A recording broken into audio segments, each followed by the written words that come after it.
What up, everybody, and welcome back to the next episode of Don't Do That. Don't do that. Right here on 16 TV's Wicked Wednesday. Wicked Wednesday, yeah. Stupid. Goofball. Well, I hope everybody's weekend was great. Ours was fantastic. As you can tell, we didn't even get a chance to film for Mondays, so my bad. We were downloading content from the weekend of Erie, Pennsylvania, which was fantabulous. Had a lot of fun. And our little stop in Cleveland. Cleveland rocks. Yep. Cleveland rocks. Yep. Should have played that song while I was riding. Right. Put it on my phone. Fair enough. So, and yeah, it was just crazy, but it was awesome. We had a great time. The place was great.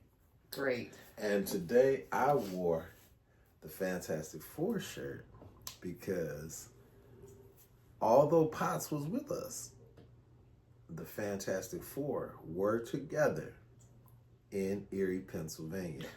Team Onslaught.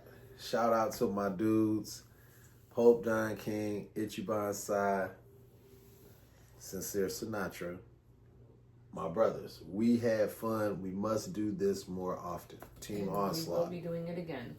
So,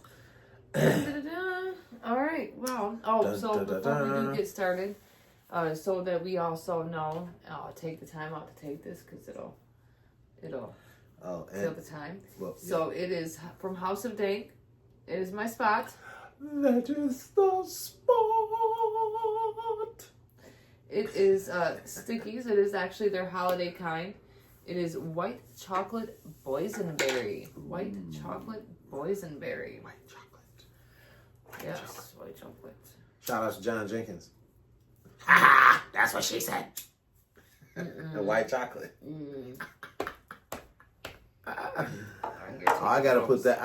That just reminded me. I gotta put Johnny's 16 TV commercial back up. I gotta put that one back up. Mm-hmm. If you ain't watching 16 TV, you ain't 100. Stop it. All right, so too funny. Puff on that while I get it together. Whoa, that's what she said. Yes. All right, so to start it off for Wicked Wednesday, federal court on Tuesday, a federal court blocked Texas from using newly drawn congressional map in next year's midterm, stating that the map is likely an unconstitutional racial gerrymander. You think? You think? They are doing told, that again, huh? No, they're not allowed to use that map. They are told that they are to use the previous map, which the state enacted after the 2020 census, not the newly gerrymandered one that they used because they wanted to get back at Jasmine Crockett. That's basically what that was. Hater. The U.S. District Judge Jeffrey Brown, who was in fact appointed by King Mayo Trump in 2019, wrote that the challengers were likely to prove at trial that Texas racially gerrymandered the 2025 map. Now, Texas Attorney General Ken Paxton, a Republican, stated, "The radical left, as always, the radical left, is once again trying to undermine the will of the people. The big, beautiful map was entirely legal and passed for partisan purposes to better represent the political affiliations of Texas.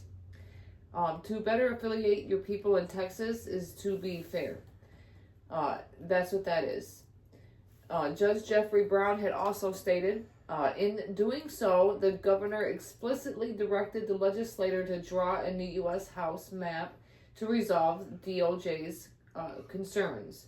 In other words, the governor explicitly directed the legislator to redistrict based on race. The map, ultimately based by the legislator and signed by the governor, the 2025 map achieved all but one of the racial objectives that DOJ demanded. The legislator dismantled and left unrecognizable not only all of the districts DOJ identified in the letter, but also several other coalition districts around the state. Now, indeed, even attorneys employed by the Texas Attorney General who profess to be a political ally of the Trump administration described the DOJ letter a legally unsound, baseless, erroneous, ham-fisted, and a mess. Oof. He basically stated that the writing in the letter is challenging to unpack because it contains so many factual, legal, and typographical errors. Now, the state rep, Jean Wu, stated a federal court just stopped one of the most brazen attempts to steal our democracy that Texas has never seen. Yeah, even your own people are telling you that it's racially done. That's all that is. Don't get mad. Even a blind man could see. Don't get mad. Facts are facts, y'all. Facts are facts. And I would consider that a win for the left, I guess, yeah. But they still need to get their shit together. Let's face it. The left still needs to get their shit together. In all accounts. Oh, most definitely. The first thing I would like them to do is grow a vertebrae. Yeah, no shit. Grow a vertebrae immediately. Get you a backbone, y'all. That backbone. Sorry, y'all. You're going to need that backbone. Yeah. You're going to have to stand firm on some shit and not back down. Get it together. I know y'all don't want me to butcher that Captain America quote again. I know I don't. That was disrespectful. I'm trying to tell you. What you got? Bless you.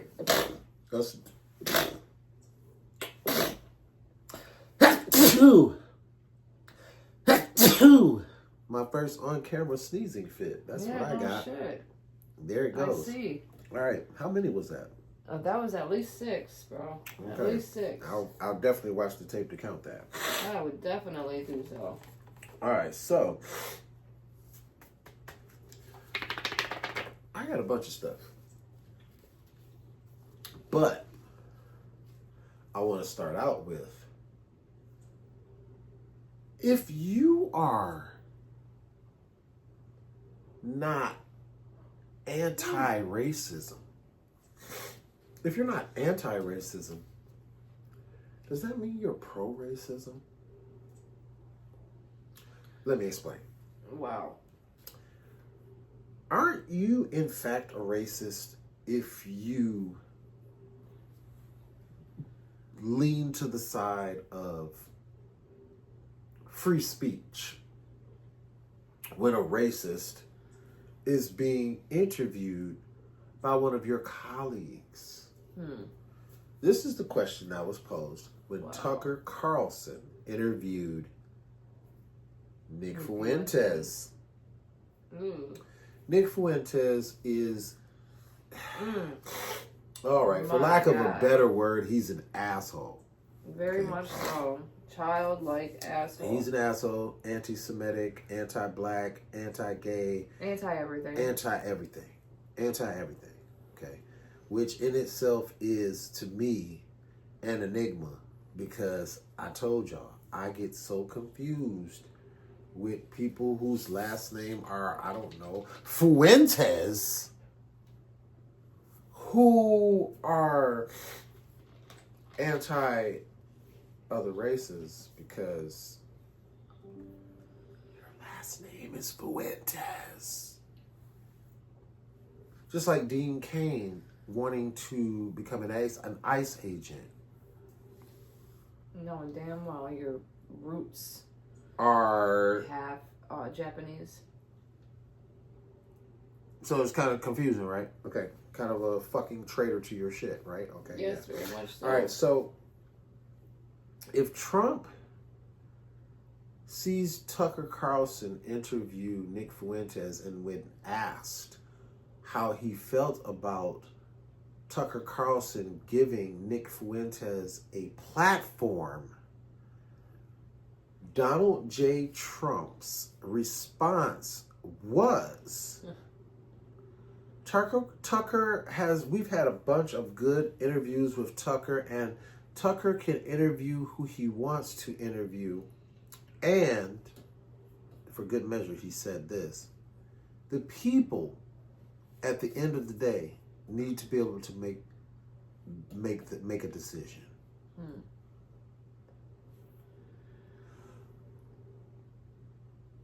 I'm gonna rewind that for you and give it to you in Iconovision. Please do. Okay. Well, you know, I had a big problem with Jimmy Kimmel because Jimmy Kimmel was talking shit about me, so I just said fuck free will. I said fuck free speech.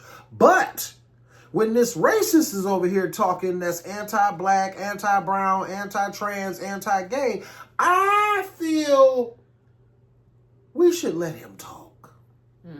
Yeah, that kind of sounds like the pot calling the kettle black. Yeah, we should let him talk. We should let him have a platform. I mean, you know what? Fuck it.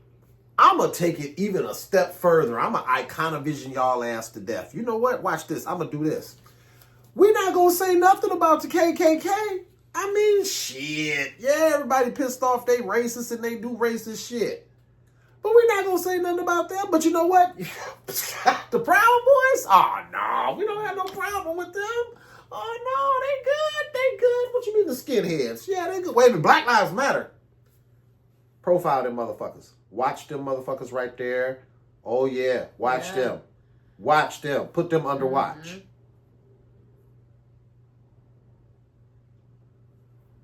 Yeah. Fucking hypocrites. Okay? Fucking hypocrites. If Nick Fuentes can get... Okay, I had this one, right? Okay. Nick Fuentes. I'm going to read it straight off the card for you. You ready for this one? Racist podcaster. Okay? Not yet, but you know where I'm going. You know where I'm going. Racist podcaster. Okay? Called Vice President Vance a fat race mixer.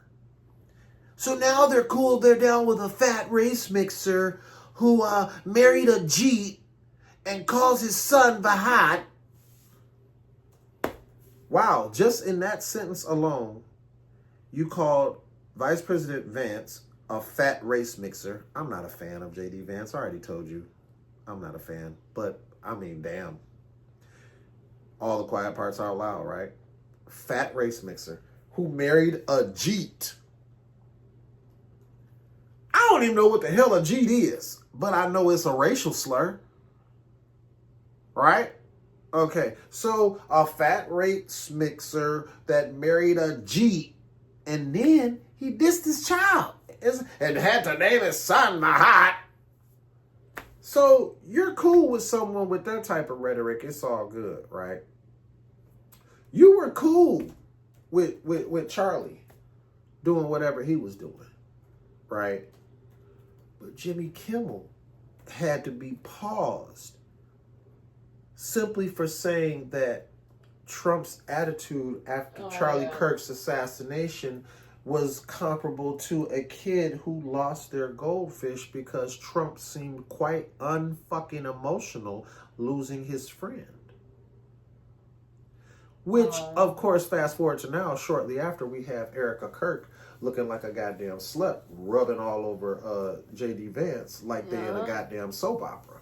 Right. Shortly after the death of her husband. Right. Which really looks fucked up, but that's a whole nother cow to milk right there, right? That's a whole nother cow to milk. Definition, the term Jeet is a derogatory slur. Oh, I knew it was. That originated from the term Pajit, which is used to insult Indians. It is often associated with derogatory stereotypes about Indian men, suggesting they are uncivilized or unhygienic. But they don't have any comment on Tucker Carlson, their boy, interviewing this guy and giving him a platform to spew this madness. They didn't have a problem with Charlie Kirk going all over the world and spewing inaccurate bullshit that made me get online instead of on stage and start dispelling the bullshit for people that wasn't listening to other people that were dispelling the bullshit. Like Garrison Hayes, like Paul Lance, like Goddess Mia. Yes, sir. Like the Baroness Ashley. Yeah. Like Ashley Deontay Kyle. Ashley the Baroness. Deontay Kyle. Of The Amazing Lucas. Dr. Rashad Ritchie. Mm-hmm. There's a bunch of us out here dispelling the bullshit. But they didn't have a problem when they were out there spewing the bullshit before he started talking out the side of his neck. Did nobody have a problem about whatever he was saying? Well, nobody having a problem with that. The side of the neck. We were cool with it. We were cool with it. So, when Jimmy Kimmel remarked on his lack of emotion over Charlie Kirk's death, the president leaned into free speech. No, he actually leaned into attacking free speech. But then all but threatened ABC, prompting them to suspend Kimmel until Disney lost a substantial amount of money and subscriptions, pulling him back from exile. And then I ended with, not all Republicans are racist, but all racists are Republican. Fight me. I know you're going to hop down in the comments to do it anyway, but go ahead. Okay, so immigration arrests in Charlotte have sparked fears, leading businesses to close.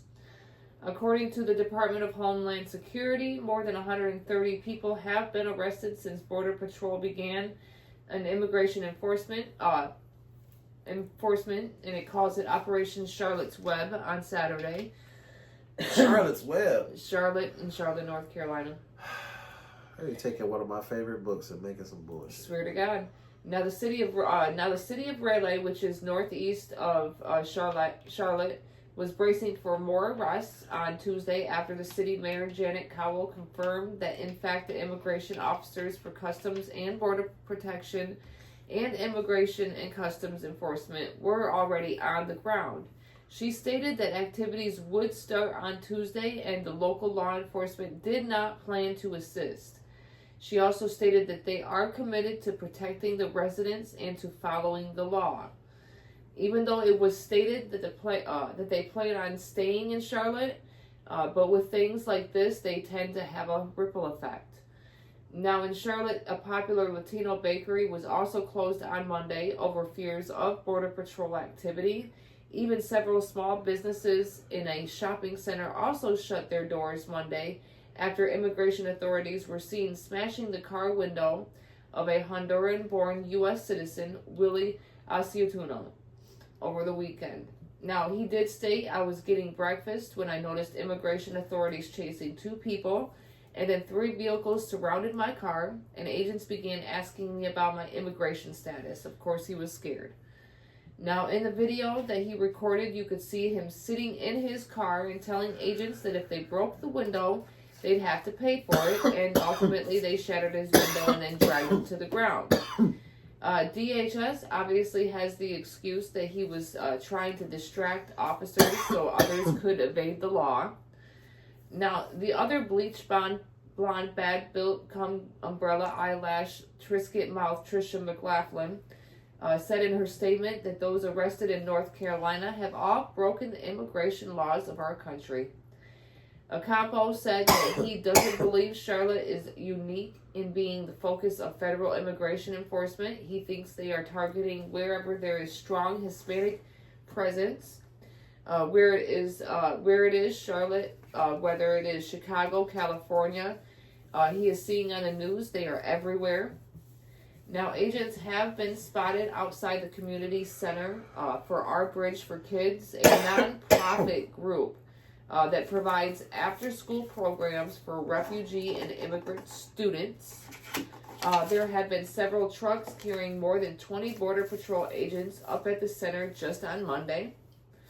Some of the people detained in Charlotte include workers at the Home Depot parking lot putting up Christmas decorations, a young man who worked at a grocery store, and others in the surrounding areas of churches, apartment complexes, and stores. So you guys aren't going to, actually go hit up the gang-related areas. You're going to go to these little kiddie schools and churches and apartments and stores and grocery stores, people hanging up Christmas lights. I mean, I thought you were going for the worst of the worst, though. That's because that was all bullshit and smoke and mirrors. I thought he was going after the worst of the worst. There is no worst of the worst. That's just like these clowns. Where exactly are you getting the worst of the worst from decorating the Christmas tree in Home Depot? A young man who was actually working at the grocery store, churches, apartment complexes, stores. These are the worst of the worst. But those are the worst of the worst. Oh my God. I don't see you out there at night. It's not the worst of the worst. What was that? That one guy, Cagle or something, who was a Trump supporter who rammed his truck into a church? Yep. Or it's not. It's not the guy who popped Charlie Kirk in his neck. It's not that guy whose family was right wing. No, it's not the guys who are like shooting at the CDC because they're losing their minds and they're thinking that people are injecting them with craziness because we don't have enough money to spend for mental health or homeless or any of that type of stuff, but we've got $300 million fucking dollars for a ballroom for a fucking orange Cheeto McTaco tits dickhead who can't even fucking dance. It's not even made for dancing. The White House is not made for dancing. What's a ballroom? Oh, so you're trying to make everybody hype about the ballroom. Oh, yes, soon I'll be talking to you guys in the ballroom. It's going to be beautiful. Nobody fucking cares. People that need to eat would rather eat. That part. People that, need their insulin or need their inhalers. Oh, heaven forbid. Would rather have that than watch your bad built ass try and dance on a I don't know. Fuck out of here. They're insane. And then it's, you need to get money formed, Antifa. They love Antifa. Fuck off with Antifa. I'm so tired of y'all. Shit, show me the leaders. Show me the pictures of the leaders. Didn't they grab the leader's girlfriend in Chicago? That bullshit story. This must be like they must be like, you ever read the Batman comics? They must be like the Court of fucking Owls. Antifa. They must be like the Court of Owls. Something. Because they are heard of, but you never get to see any of them. Yeah. They're It's just secret. people who disagree with Trump. That's all it is. They are so clandestine. So clandestine, in fact, that you never see them. Ooh. Facts. So, all right, guys. Weirdos. That's all we have for you. Do you have anything else? No. No? I'll see them in the morning and piss them off for toothpaste. Oh, fair enough. Fair enough, respectfully, of course. Okay. All right, well, we will see you next time on Fuck It Fridays. Don't forget to tune in. Don't forget to like, comment, share, subscribe, and get notified for each and every time that we drop new content. So thanks again for tuning in with us, and we will see you next time. Peace.